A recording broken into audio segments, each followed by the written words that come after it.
إذا شفت لك واحد يشكو الهم والغم، أول سؤال اسأله عن صلاته. والله جاني واحد من طلابي في الجامعة، حياك الله يا ولدي كيف حالك سك طيب، أريدك أنك تقرأ علي، يعني ترقيني رقية الشرعية.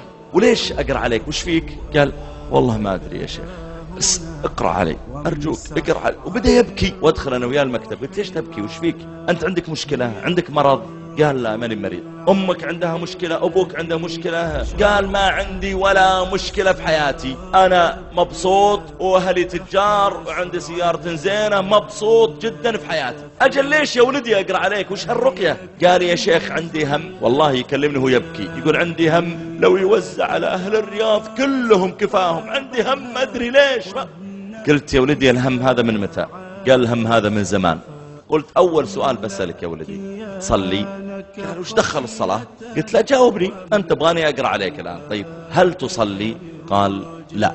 قلت أبد؟ قال لا والله أبد ما أصلي أبدا إلا إذا أحرجت، كان عندنا ضيوف وصلوا أقف معهم أصلي كذا بس، من غير وضوء من غير شيء، لكني ماني بصلي أبد. يراءون الناس ولا يذكرون الله إلا قليلا. قلت كيف تحملت أنك ما تصلي؟ إيش سوابك ربي أنك تقطع صلاتك؟ إيش بينك وبين الله عداوة يا ابني؟ خلقك وسواك وأكلك وشربك وساتر عليك، ليش تجي يا ولدي الحبل اللي بينك وبين الله وتقطعه؟ الله فاتح لك باب، ليش ترفض هالباب وترجفه وتسكه ليش؟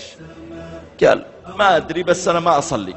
قلت أقسم بالله الهم والغم اللي ما تدري إيش سببه، اللي تقول من وين جاني أنا مبسوط بحياتي، هم وغم يا ولدي بسبب أن الشيطان قافل على قلبك. أريدك أسبوع كامل تصلي وتعالي الثلاثاء القادم، شوف احنا اليوم ثلاثاء، تعالي الثلاثاء الجاي في هالمكان. جاءني الأسبوع الذي بعده، أول ما شافني قال الله يجزاك خير يا شيخ، الله يجزاك خير يا شيخ، ويجي ويسلم علي ويحب راسي. والله العظيم يا شيخ إني في راحة ما ذقتها من 7 سنوات.